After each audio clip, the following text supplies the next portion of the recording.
예, 우리 문화가 여러 가지 다양한 특성이 있는데 그 중에 하나가 외국 사람들 중에 한국 문화의 그 특징이면서도 이해할 수 없는 좀 납득하기 어려운 것 중에 하나가 뭐냐면 나이를 물어보는 거예요. 그래서 외국 사람이 굉장히 당혹스러워하죠. 몇 살입니까? 우리는 그걸 그냥 별로 이렇게 크게 충격적으로 안 받아들이는데 아주 이 외국 분들은 한국 사람이 나이 물어보는 걸 아주 너무 놀래버려요. 왜 그런 걸 왜, 사적인 걸 왜 물어보냐 이러는 거겠죠.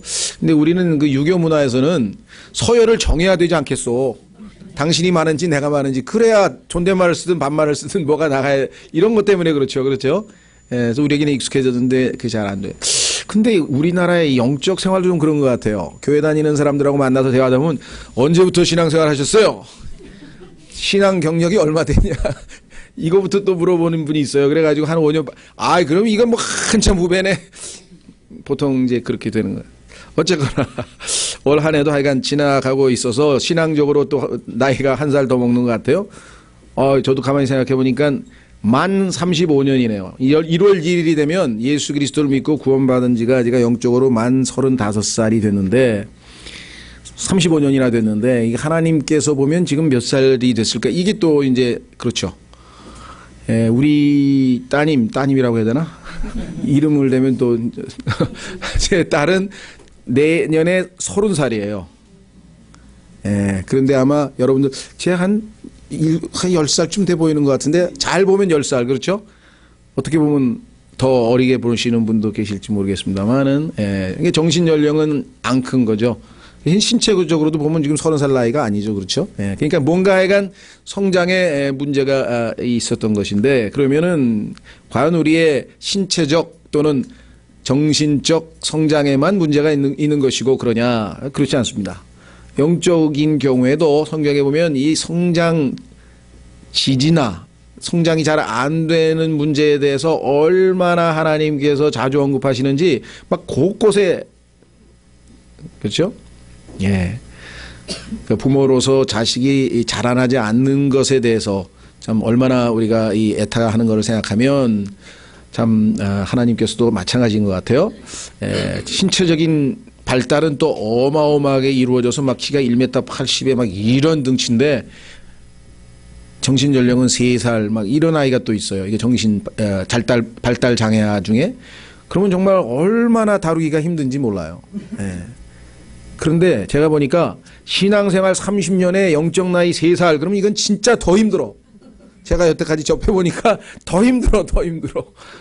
예, 그래서 이게 신체적인 것보다 정신적인 게 더 힘들고 정신적인 것보다 영적인 것 physical, mental, spiritual 한 것일수록 점점점 더 어려운 거구나 이렇게 좀 느껴봅니다. 예, 자 그래서 오늘은 성경에서 말씀하시는 성숙한 그리스도인 한번 몇 가지를 통해서 과연 한번 나는 성숙한 것인지 한번 확인을 해 보려고 합니다. 자, 첫째 2가지가 오해를 하고 있는 것 같아요. 여기 있었어요. 제가 올 한 해도 지나가고 있습니다. 신앙 연륜도 쌓이는 셈이죠. 그러나 신앙생활을 오래 했다고 해서 다 성숙한 그리스도인은 아닙니다. 시간만 흘렀다고 해서 다 성숙한 거냐? 그건 아니에요. 신체적으로는 먹고 자고 살다 보면 그냥 신체적인 성장을 시간이 좌우하는 것 같아요. 그렇죠? 세월이 지나면 웬만한 특별한 질병이 있거나 특수한 경우가 아니라면 다 잘합니다. 그렇죠? 예.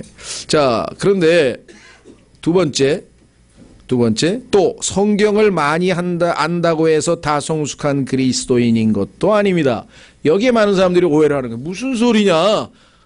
성경을 많이 알아야지 영적으로 성숙한 거지 이렇게 생각하시는 분이 있어요. 당연합니다. 영적으로 성숙하려면 성경을 많이 알아야 돼요. 그 전제 조건이에요.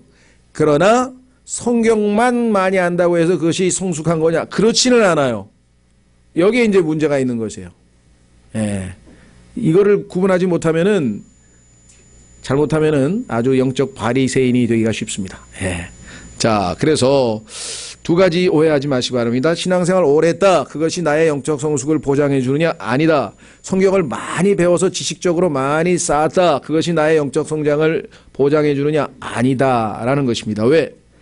여기 나와 있는 것처럼 물론 성경을 통해 주님을 알아갈 수 있고 그래야 성숙해집니다. 성경을 모르고서야 성숙될 수는 없겠죠. 그러나 소화되지 않은 지식은 우쭐대게 합니다. 고린도전서 8장 1절인데요. 고치십시오. 8장 8절이 아니고요. 한번 확인해 보겠습니다.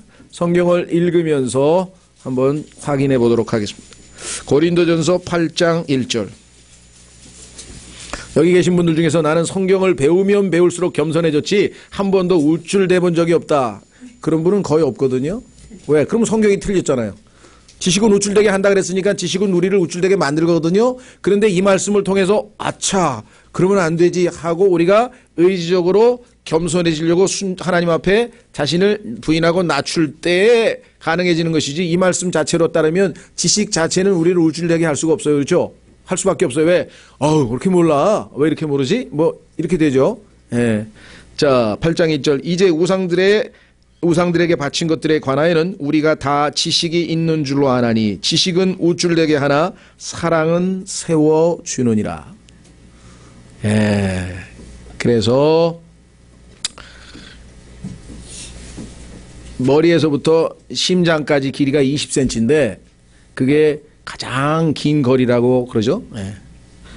여기 하나님의 말씀이 여기에는 들어갔는데 가슴에까지 내려와서 내가 실제적인 삶의 변화, 인격의 변화, 성품의 변화가 오기까지는 20cm가 너무나 길다 이거죠. 그렇게 많이 안 온다. 그렇게 해서 이 목회자들이 보면은 그런 재미있는 말을 써요. 가장 긴 거리가 바로 머리에서 심장까지 20cm다. 이런 말들을 우리가 하게 되는데요. 성경에도 보니까 입에는 달지만 하나님의 말씀 입에는 꿀송이 같다 그랬네요.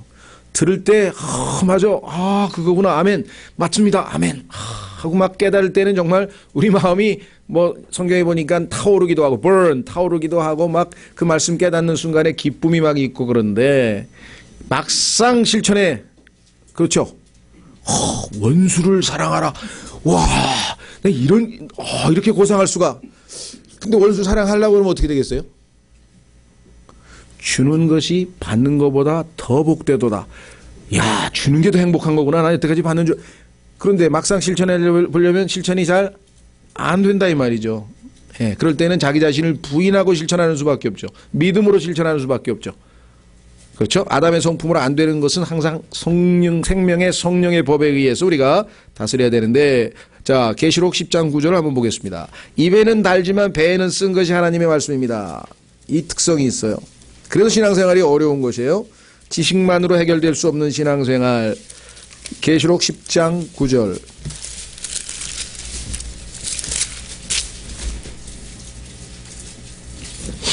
계시록 10장 9절.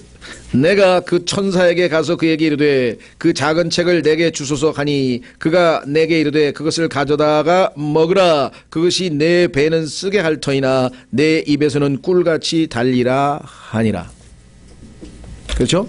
그래서 성공 공부 모임에는 사람이 많이 모이지만 봉사하는 데는 사람이 적게 모이는 이유는 실천을 하는 것이 그렇게 녹록지가 않다라는 말씀을 우리가 드릴 수가 있는 것이죠. 자, 그래서 먹은 음식이 소화되고 흡수돼 우리 몸의 일부가 될 때 건강하게 자랄 수 있습니다. 영적으로도 마찬가지죠. 그래서 우리 다음 얼마만큼 우리가 실천했는지를 한번 우리가 다음 사항을 통해서 스스로 한번 점검해 보자. 그런 취지입니다. 그렇죠?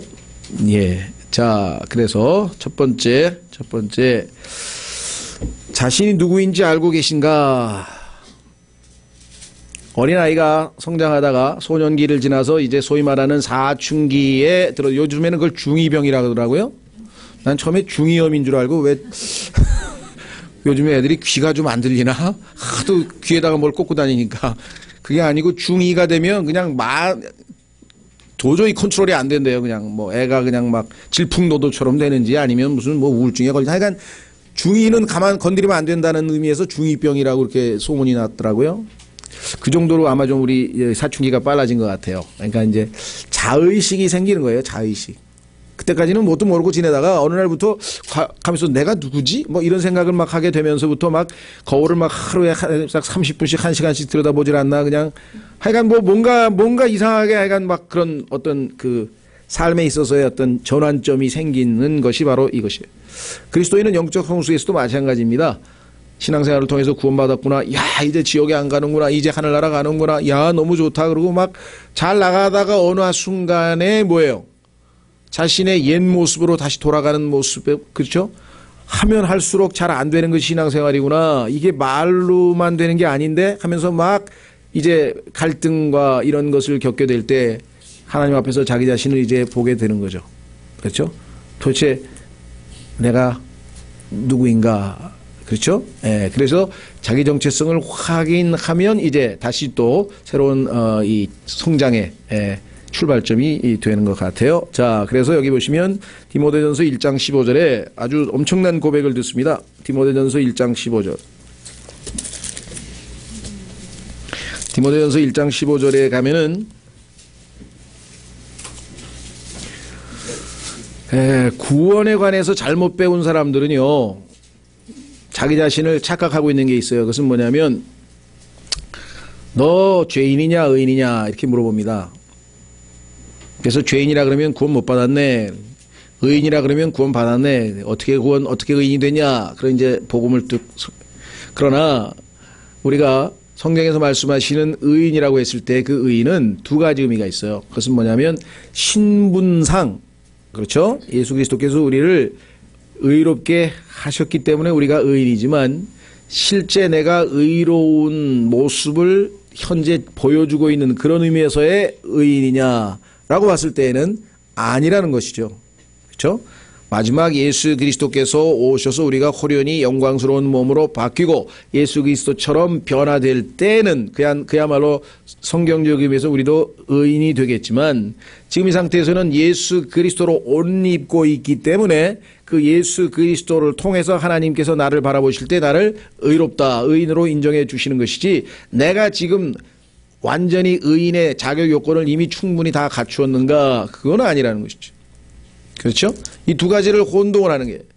자, 그래서 디모데전서 1장 15절에 보면은 바울이 이제 순교가 가까워졌던 사역의 막바지 시점인데 이렇게 고백을 합니다.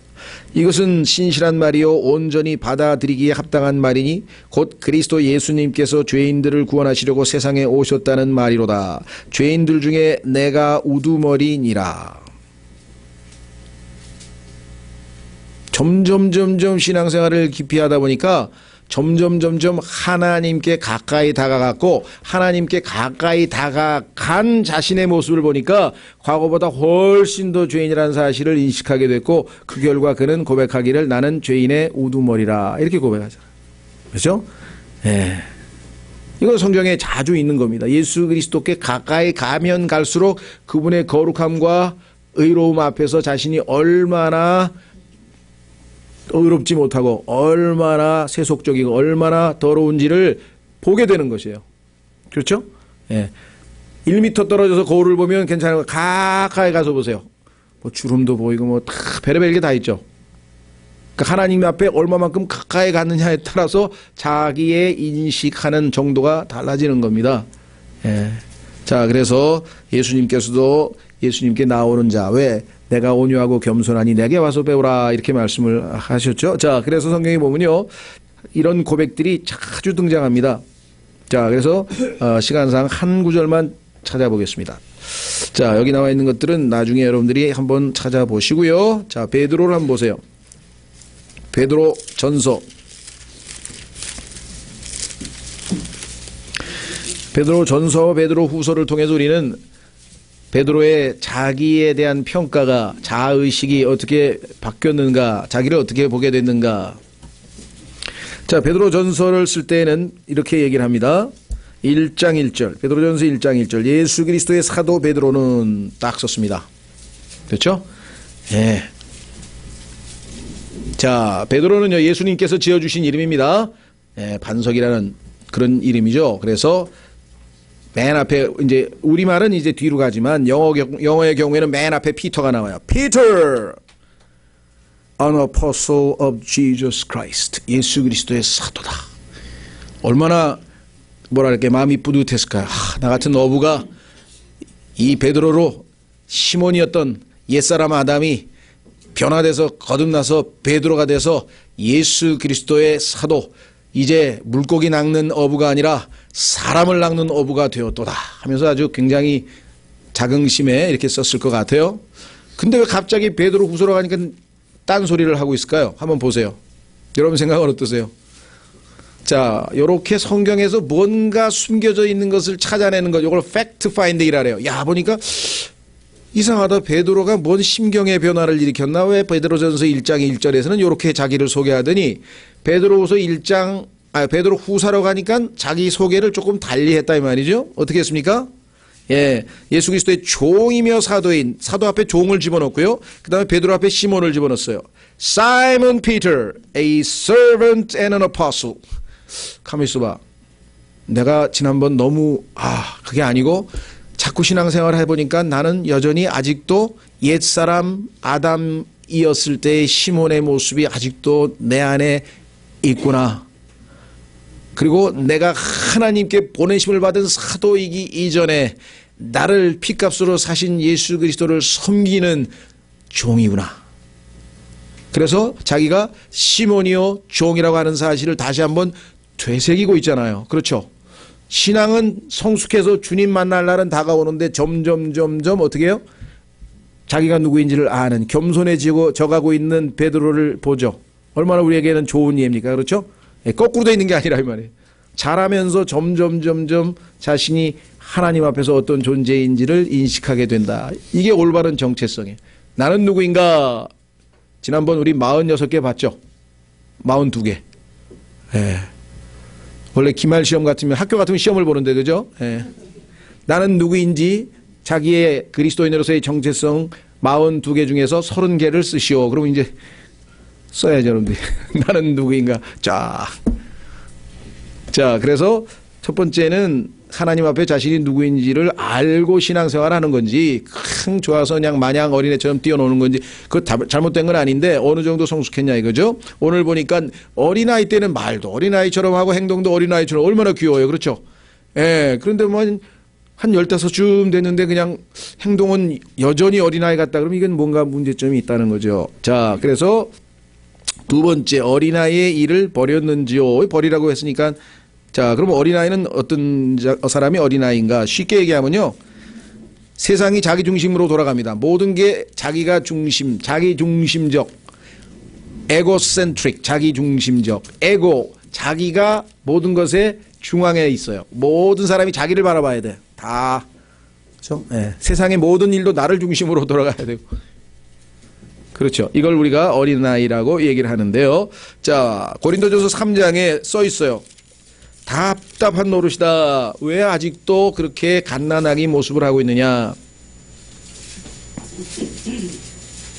자, 고린도전서 3장 1절에 형제들아 내가 영에 속한 자에게 말하는 것 같이 너희에게 할 수 없어서 육신에 속한 자 곧 그리스도 안에 있는 갓난 아이들에게 말하는 것 같이 하였노라.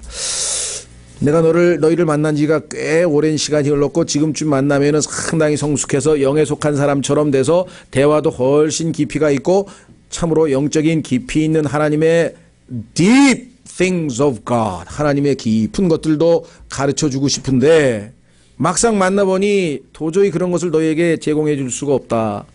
그래서 지금 답답한 심정을 지금 토로하고 있는 겁니다. 그래서 2절 내가 너희를 저주로 먹이고 음식으로 하지 아니하였나니 이는 지금까지 너희가 그것을 능히 감당하지 못하였으며 지금도 능히 못하기 때문이라. 조금 단단한 음식을 제공하고 싶은데 여전히 유동식이 필요한 어린아이 갓난아기의 모습이다. 3절 너희가 아직도 육신에 속하였도다. 너희 가운데 시기와 다툼과 분열이 있으니 너희가 육신에 속하여 사람들처럼 걷지 아니하느냐. 다른 사람하고 다투는 사람. 왜? 내가 맞고 너는 틀렸으니까 맞고 틀렸어도 다툴 필요가 없다는 거죠. 성숙하면. 그렇죠? 예, 그냥 받아주는 거죠. 예. 자, 그래서 계속해서 내가 맞고 네가 틀렸다. 왜 너는 그 모양이냐? 왜 그래? 하고 계속 이 문제. 그래서 시기, 다툼, 분열. 다른 사람이 잘 되면 마음이 불편하다. 쟤하고는 왜 이렇게 안 맞지? 라든가, 다 꼴 보기 싫다. 나 혼자 조용히 지내고 싶다. 라든가, 보니까 교회 안에 그런 사람이 너무 많아요. 왜? 그냥 너무 힘들어요. 너무 힘들어요. 왜 힘들까요? 원인이. 자기가 살아있으니까 힘들죠. 그렇잖아요. 예? 대부분 보면 어린아이는 원인을 딴 데서 찾아. 원인 제공자가 자기인데. 그렇죠? 예, 그래서 그래. 그럴 수도 있지 뭐. 내 탓이요, 내 탓이요. 꿀밤에야, 꿀밤에. 이게 진실된 마음으로 나오면요. 그렇죠? 아무 문제 안 생겨요. 자, 그래서 어린아이의 일을 버렸는가. 여기 어린아이의 특징이 나와 있죠. 그 다음에 히브리서 5장. 히브리서 5장. 히브리서 5장에 가면 어린아이는 간단합니다. 단단한 걸 못 먹어요. 유동식을 줘야 되겠죠.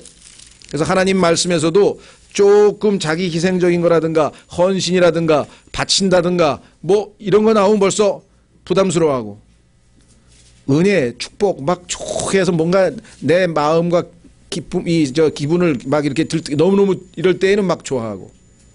성경에 보니까 하나님께서 생명의 말씀, 아, 좋다. 은혜의 말씀, 아, 좋다. 선한 말씀, 아, 좋다. 이렇게 돼요. 그런데 의의 말씀, 그러면, 아, 부담스럽다. 그렇죠? 네, 그래서 뭐야. 아, 그 교회는 다 좋은데 설교가 좀 부담스러워요. 이렇게 좀 약간 좀 편안한 교회를 가고 싶어요. 이런 분들이 있어요. 그 심정은 이해가 돼요. 아직은 감당하기 어렵다는 건데요. 그래도 조금씩 감당을 해야 성장하지. 밤낮 똑같은 것만 먹으면 안 되겠죠. 자, 히브리서 5장 12절. 성경에 또 하나님께서 히브리서 기자를 통해서 답답한 마음을 토로하고 계십니다. 뭐라고 토로하나 보세요. 시간으로 보건대. 아까도 말씀드렸습니다. 야, 너는 지금 구원받은 지 35년 됐는데 지금 뭐야 그 모양이. 왜 그래? 하나님 보시기에 아마 그렇게 답답해 하실 것 같아서요.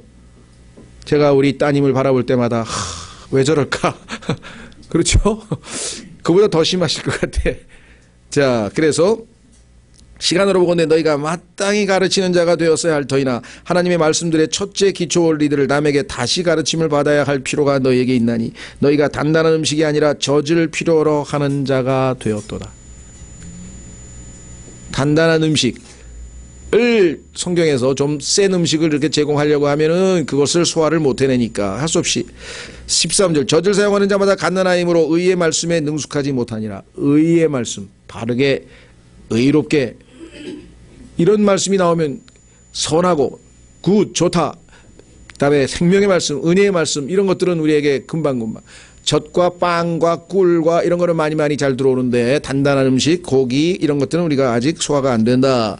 14절 그러나 단단한 음식은 장성한 자들에게 속하나니 그들은 그것을 사용하여 자기 감각들을 단련시킴으로 선악을 분별하느니라. 아, 단련이라고 하는 요소가 우리에게 빠져 있었구나. 단련이라는 거 아시죠? exercise, 훈련, discipline, 단련, 징계 이런 모든 것들이 우리를 성장하게 하는 요인이 되는 거예요. 강하게. 그렇죠? 예. 대한민국은 정말 세계에서 어떤 의미에서는 굉장히 좋은 제도를 가지고 있어요. 물론 군대 가서 문제도 많이 생기지만 대부분의 어린 정말 뭐라 그럴까요? 철이 안 든 이 대한민국 남성분들께서는 군대 갔다 오면 조금 나아져요. 그렇죠? 군대 갔다 와서 군대 가서 이제 자기만 이 세상에 존재하는 게 아니라는 걸 이제 알게 돼. 남에 대해서 배려도 할 줄 알고 희생도 해야 되는 것도 알고 전후에도 배우고 뭔가를 좀 배워가지고 나온다. 그렇죠? 하기 싫은 일도 해야 된다는 것도 알고. 그래서 우리도 정말 대한민국에는 너무나 좋은 제도가 있는데 군대들 보내세요 일단. 예, 군대 가서 조금 사람이 돼서 나오는 게 좋을 것 같습니다. 자, 그래서 여기 지금 단련이라는 말이 나왔네요. 어쨌거나 우리는 그리스도인으로서 빨리 자기중심, 뭐 짜증을 잘 낸다든가 불평을 난다든가 뭐 이렇게 되면은, 자 여기서 보면은 어린아이 같은이란 말이 childish란 말을 썼는데요. 유치하다는 거죠. 아, 그렇게 그런 뭐라 그럴까 좀 별로 안 좋은 용어지만 있잖아요. 예, 이게 아주 어린 애들 보면 아주 막 야, 그렇게 너희 젖비린내가 나냐? 이런다고. 그게 아직 어리다 이거지. 행동하는 게 모든 게. 그렇죠? 근데 하나님 앞에서는 우리가 childlike, 어린아이처럼 순수해야 되기는 해요. 막 계산을 복잡하게 하고 막 머리를 굴리는 게 아니라 하나님 말씀에 네, 알겠습니다 하고 순수해야 돼야지만, 그러나 유치해서는 안 된다는 거예요. 근데 우리말은 어린이 같이 이렇게 하나만 돼 있기 때문에, 근데 영어는 달라요. 하나는 childlike 하면은 좋은 뜻으로 쓰이고 childish 하면은 나쁜 뜻으로 쓰여요. 그렇죠? 예, 그러니까 두 가지 구분하시면 좋겠습니다. 자, 어린아이처럼 유치해서는 안 되지만 어린아이처럼 순수한 마음을 가지고 하나님의 말씀을 우리가 받아들인다. 이것이 이제 또 다른 영적 성장의 시금석이 되겠습니다. 그래서 어린아이들을 좀 버려야 되는데요. 근데 요즘에 보니까 다 큰 어른들이 그냥 옛날 어린아이 때 무슨 로봇을 사는 사람이 없나, 무슨 뭐 인형을 사는 사람이 없나, 키덜트란 말이다. 키덜트. 키ds, 어린아이이긴 한데, 애덜트, 어른이긴 한데, 옛날이 그리워가지고, 옛날 물품을 막 사가지고, 그걸 막 진열하고, 그걸 막 과거를 회상하면서 사는 것 같아요. 하여간 그런 이상한 있어서 뭐 또 잽싸게 돈 장사하는 사람들은 그런 제품들을 또 만들어가지고 막 또 한다고 그렇게 나오는데, 그리스도인들은, 그렇게 하면 아니 되겠습니다. 자, 세 번째. 모든 봉사를 자발적으로 적극적으로 하느냐. 내가 하는 모든 일은 사람을 섬기는 것이 아니라 주님을 섬긴다라고 하면 직장일이 얼마나 기쁘겠습니까? 그렇죠? 이것도 시키는 대로 해야 되고 의무감에서 해야 되고 실적 올려야 돼서 해야 되고 안 하면 안 되고 하는 그러한 마음 자세하고 내가 지금 주님을 섬기고 있다. 그렇죠? 주님께서 나에게 허락하신 이 직장에서 주님을 섬기고 있고 사장이 월급을 주는 게 아니고 하나님께서 사장님을 통해서 나에게 월급을 준다. 그건 그렇게 여기자는 게 아니라 성경에 하나님께서 그렇게 쓰셨기 때문에 우리가 믿는 거죠. 자, 골로새서 3장 보세요. 골로새서 3장. 그럼 아마 직장 생활이 달라질 것 같아요. 나는 오늘 여기 하나님을 섬기러 왔다. 그래서 뭘 하더라도 나는 죽게 하듯 하겠다. 공부도 뭐예요? 하나님께서 나에게 주신 해야 될 일이기 때문에 기쁨으로 하겠다. 그렇죠? 마음 자세를 바꿔야 되겠습니다. 그것이 성숙한 사람의 모습이죠. 골로새서 3장 22절, 골로새서 3장 22절, 종들아 육체에 따라 너희의 주인된 자들에게 모든 일에서 순종하되 사람들을 기쁘게 하는 자같이 눈으로 섬기지 말고 오직 하나님을 두려워하여 단일한 마음으로 하라. 자, 여기 단일한이라고 하는 표현이 나와 있죠. 단일한 마음, 순수한 마음. 또 너희가 무슨 일을 하든지 마음을 다해 죽게 하듯 하고 사람들에게 하듯 하지 말라. 너희가 상속 유업의 보상을 주에게서 받을 줄 아나니 너희는 주 그리스도를 섬기느니라. 그러나 부당하게 행하는 자는 자기가 행한 부당한 일로 인하여 보응을 받으리니 거기에는 사람들의 외모를 중시함이 없느니라. 그래서 우리가 무슨 일을 하든 하나님께서 이 땅에서 나에게 주시는 그것이 무엇인지 모르겠습니다. 교회에서의 봉사에 있을 수도 있고 집에서 가정에서의 봉사에 있을 수도 있고 직장에서도 그런 거 마찬가지. 성경에 보니까 말씀의 사역자인 제가 성경에 보니까 목사와 교사로서 하는 일은 하나님의 말씀을 가르치는 일을 한다라고 에베소서에 써 있어요. 왜 가르치는가 그랬더니 사람들을 성장시켜서 그 사람들이 뭐예요? 다른 사람을 섬기는 수준에까지 가도록 만드는 거예요. 그렇죠? 섬김을 다른 사람부터 받던 그러한 영적으로 어린 상태에서 다른 사람을 섬기는 수준으로 키워내는 것, 그것이 말씀 사역의 궁극적인 목적이라 이 말이죠. 그리고 그것이 예수 그리스도의 라이프 스타일이죠. 그렇죠. 예수님은 나는 섬김을 받으러 온 것이 아니라 섬기러 왔노라. 내 자신을 내어 주러 왔노라. 이렇게 말씀을 하셨죠. 자, 그래서 우리는 자발적으로 적극적으로 하고 있느냐. 성경에 보면은 하나님께서 원하시는 것 중에 하나가 보면은요, willing이란 말을 많이 썼어요. willing. 자발적으로. 우리가 너무 모든 걸 자발적으로 하자 그랬더니 아담의 속성을 너무 우리가 무시하다 보면 결국은 아무도 아무것도 안 할 거 아니냐. 그 맞습니다. 우리의 그 나약한 그 마음의 상태가 뭔가 해야만 되는 일 이렇게 있을 때는 어쩔 수 없이라도 움직이는데 자발적으로 해야 되는 일을 기쁨으로 자발적으로 하는 정도의 수준에 있는 사람들은 많지는 않아요.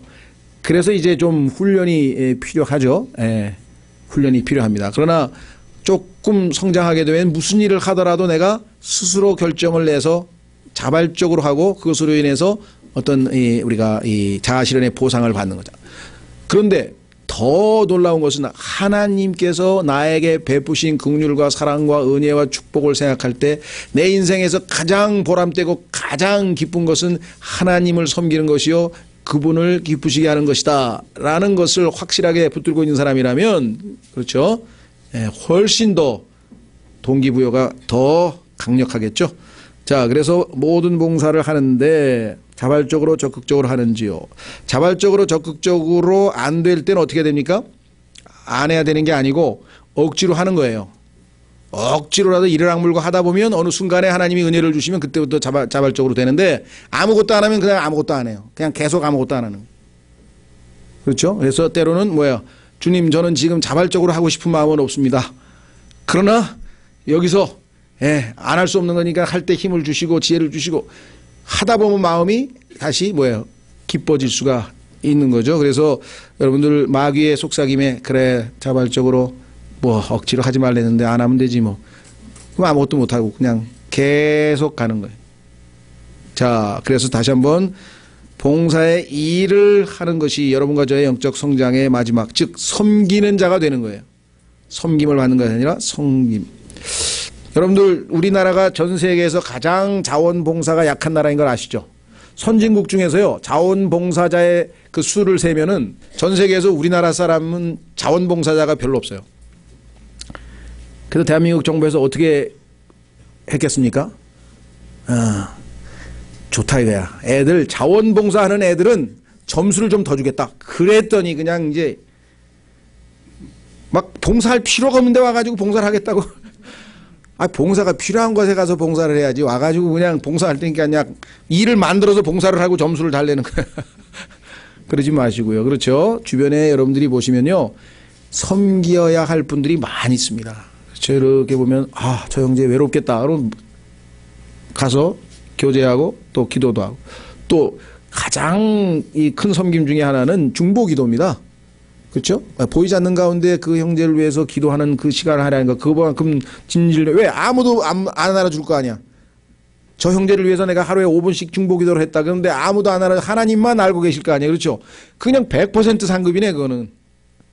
그렇잖아요. 아무도 알아주지 않았으니까 하나님께서 그런 것은 다 은밀하게 하나님 앞에 한 모든 봉사는 공개적으로 하나님께서 다 보상하시리라. 얼마나 놀라워요. 이 땅에서 공개적으로 알리고 떠들고 봉사한 거는 나중에 다 그때 너 다 보상 받았잖아. 칭찬도 받고 이렇게 되는 거죠. 그러니까 은밀하게 하는 기회가 주어졌을 때 정말 좋은 기회인 것 같아요. 자, 그 다음에 네 번째, 받는 것보다 주는 것이 더 행복하신지요. 그렇습니까? 4번을 보면 아닌 것 같아요. 저는 성숙이 안 된 것 같아요. 받는 게 좋더라고요. 자, 하나님으로부터 많이 받으면 많이 줄 수가 있습니다. 자, 사도행전 20장 35절. 사도행전 20장 35절.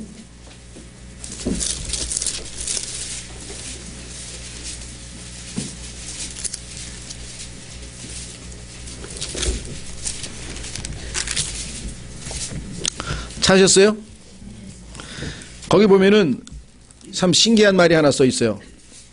아마 성경 이외에는 아마 이런 말이 없을 것 같은데, 자, 사도행전 20장 35절, 내가 너에게 모든 것을 보여주되 곧 너희가 마땅히 이렇게 수고하여 약한 자들을 지원하고, 수고하여 약한 자들을 지원하고, 또 주 예수님께서 말씀하신 것, 즉 주는 것이 받는 것보다 더 복되도다 하신 그분의 말씀을 기억하게 하였느니라. 사복음서에 우리가 다 읽어봐도 이 내용은 안 나오죠. 그렇죠? 예. 그러니까 요한복음 14장에서 16장에 보면은 성령님께서 이 땅에 와서 하시는 일들이 기록되어 있는데 뭐라고 되어 있습니까? 기억나게 한다. 그러니까 이 순간에, 즉 사도행전을 기록하는 순간에 누가에게, 사도 누가에게 성령께서 예수 그리스도께서 하신 이 말, 육성으로 직접 하신 말이지만 사복음서에는 기록되어 있지 않지만 여기에다가 기록하도록 하셔서 기억나게 해 주신 것이겠죠. 자, 그래서 더 행복해질 수 있는 비결은 주는 것이다. 이렇게 나와 있습니다. 여기는 믿음이 필요하겠죠. 하나님께서 이 말씀대로 나를 더 행복하게 해 주신다라고 하는 믿음이 필요한데요. 자, 호세아서 4장 18절은 찾지는 마십시오. 시간적으로. 자, 여기 보면은 그 유명한 무슨 말이 나오냐면요. give 너희는 달라. 자, 이 지도자들이 수치스럽게 너희는 달라 계속 손을 내미는구나 이렇게 얘기를 했어요. 주라 그랬는데 상대방에게 주라 주는 게 아니라 자기에게 주라고 give 너희는 주라 이렇게 말하는 자들은 수치스러운 자다라고 성경에서 지금 말씀을 하고 있는 구절이 바로 이 호세아서에 나와 있습니다. 자, 다섯 번째로 가겠습니다. 다섯 번째, 부당한 고난을 하나님을 의식함으로 참고 있는가. 자, 여기서 중요한 것은 부당한 고난입니다. 당하지 않아도 되는 고난인데 억울하게 당하고 있는 고난. 이게 지금 가장 우리 아담의 성품으로서는 견딜 수 없는 것이죠. 고난도 힘든데 그것도 억울하게 고난을 당하면 얼마나 힘들겠어요. 그렇죠. 자, 베드로전서 2장 20절. 이것은 예수 그리스도께서 내 안에서 살아 역사하시기 전에는 결코 이루어질 수 없는 일입니다. 예수님을 의지할 때만 가능한 것이죠. 왜? 예수 그리스도께서 이 땅에서 부당한 고난을 참으셨기 때문에. 자, 베드로전서 2장 20절, 베드로전서 2장 20절, 19절부터 보겠습니다. 베드로전서 2장 19절서부터. 사람이 부당한 일을 당하고도 하나님을 의식함으로 고통을 견디면 이것은 감사할 일이나 너희가 너희 잘못으로 인하여 매를 맞고 참으면 그것이 무슨 영광이냐? 그럼 맞을 건 맞았는데. 그러나 너희가 잘 행하고도, 자, 잘했습니다. 누가 봐도 훌륭한 일을 했습니다. 두 번째, 그것으로 인해 잘한 일인데 왜 고난을 당했냐? 이것이 지금 그리스도인으로서 영적 성숙으로 가는 또 다른 전환점입니다. 잘했지만 칭찬을 받은 게 아니라 고난을 당했을 때 그 사람이 어떤 반응을 보이는가를 보면 그 사람이 얼마만큼 성숙했는지를 우리가 알 수가 있다는 것이죠. 자, 고난을 당하고 끈기 있게 그것을 견디면, 잘했는데 고난을 당하고 견디는 겁니다. 세 가지 요소가 들어있네요. 잘했는데 그 때문에 고난을 당하고, 그런데 억울해하거나 화를 내거나 따지거나 안 하고 잘 견디면 이것은 하나님께서 받으실 만한 것이니라. 여러분들, 헌신에 있어서 하나님께서 받으실 만한 뜻을 하고 로마서 12장에 나오는 것 아시죠? 자, 그래서 21절, 참으로 너희가 심지어 이 일을 위해 부르심을 받았느니. 예수님께서 우리를 부르신 바 목적 중에 하나는 고난을 예수 그리스도처럼 잘 견디어내므로 사람들에게 예수 그리스도의 성품을 우리를 통해서 보여주는 것이다 라고 써있네요. 그리스도께서도 우리를 위해 고난을 당하시고 우리에게 본을 남기사 너희가 자신의 발자취를 따라오게 하셨느니라. 그럼 어떻게 하면 되느냐? 그분께서는 죄를 짓지 아니하시고 입에 교활함도 없으시며 욕을 당하시되 맞대어 욕하지 아니하시고 고난을 당하시되 위협하지 아니하시며 오직 의롭게 심판하시는 분에게 자신을 맡기시고. 하나님께 모든 걸 의탁드리면 이와 같은 삶이 가능하다. 그래서 여러분이 정말 세상적인 표현을 하면은요, 열을 당연히 받아야 될 상황에서 열을 덜 받았다 내가. 옛날 같으면 그냥 폭발을 여러 번 했을 텐데 점점 그게 그럴 수도 있지 뭐. 예? 동양적 달관이 아닙니다. 이거는 동양적 달관에서 그게 아니라 하나님을 의식함으로 참는 거잖아요. 예수 그리스도께서 내 안에서 계시기 때문에 믿음으로만 가능한 삶이라 이 말이죠. 예. 자, 그래서 다섯 번째, 일곱 번째까지네요. 여섯 번째. 자, 여섯 번째는 남을 더 낮게 여기고 남의 이 일을 돌아보시느냐 이렇게 되어 있네요. 자, 남을 더 낮게 여기라 그랬습니다. 시옷이에요, 시옷. 지읒으로 생각하시는 분이 있어? 예, 그때 조심하셔야죠.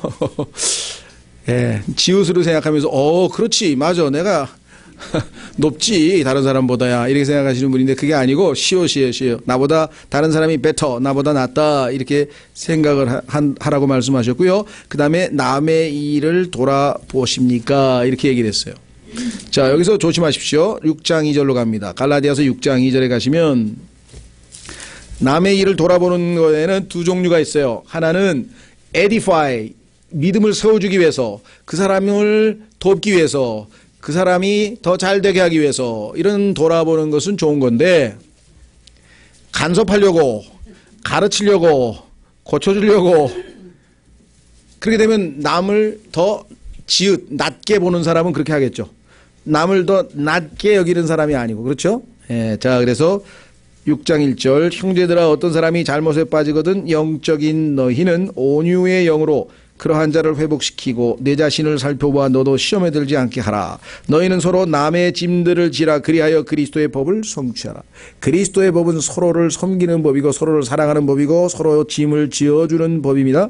세 번째, 어떤 사람이 아무것도 아니면서 스스로 무엇이나 되는 것처럼 생각하면 자기를 속이나니.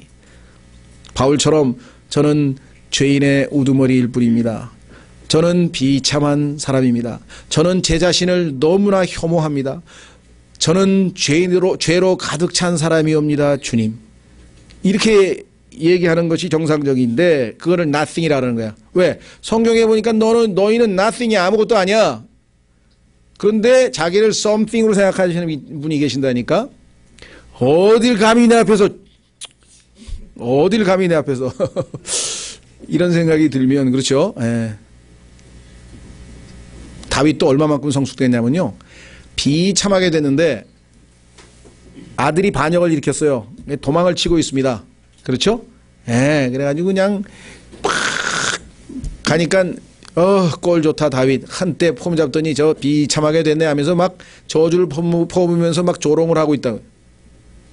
그렇죠? 근데 그때 다윗이 아직도 지금 경호대장이 있고 군대를 거느리고 있었는데 그 비난하는 자에 대해서 옆 사람들이 흥분한 거예요. 어디 감히 왕에게 하면서 막 당장에 가서 목을 치려고 했는데 내버려 두라 그러잖아요.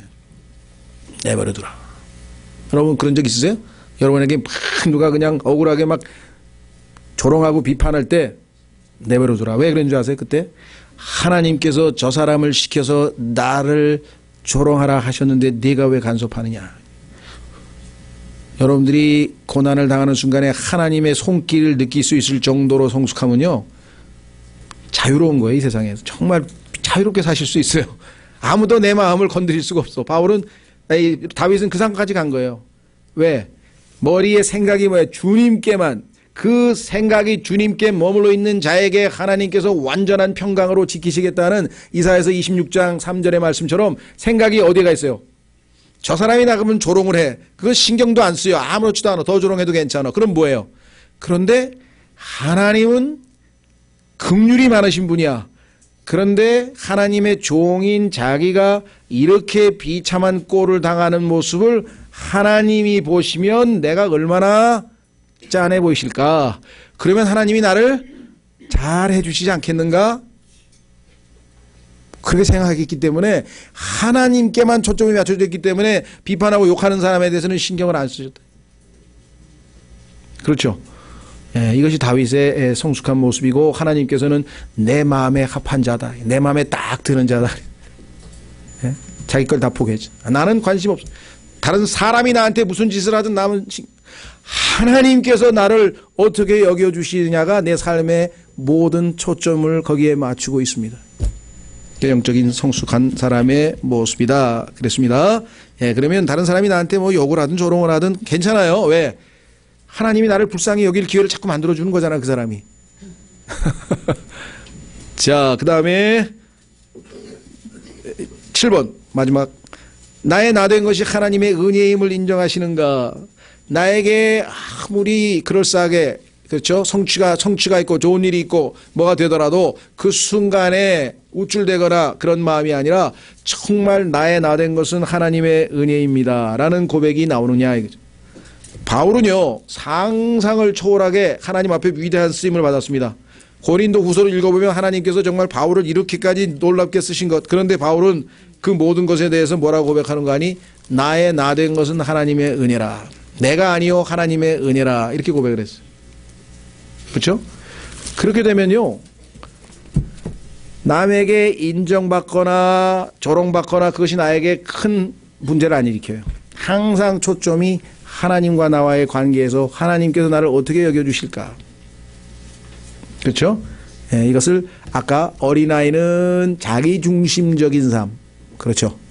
우리는 뭐예요? Spirit Centered Life. 성령에 의해서 항상 하나님과 관계만을 바라보면서 사는 삶. 이렇게 돼. 자, 우리의 최종적인 목표죠.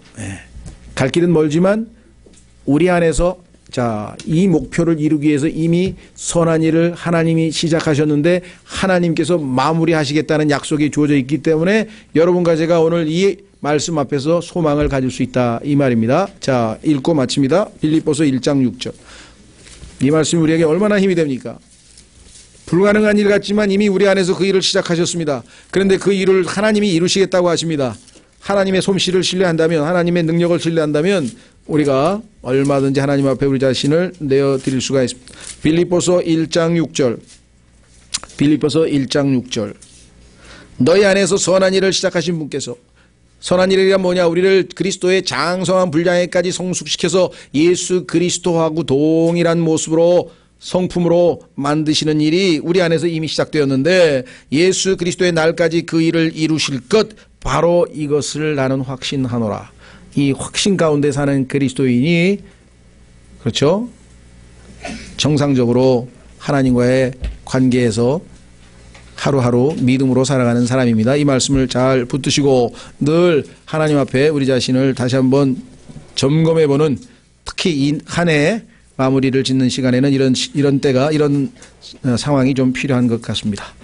다 같이 오늘 주신 말씀을 통해서 주님께서 원하시는 그 그리스도의 장성한 분량에까지 한 걸음씩 다가가는, 또 한 걸음 내딛는, 그렇죠, 새로운 한 해가 될 수 있도록 주님께서 도와주십시오. 기도하겠습니다.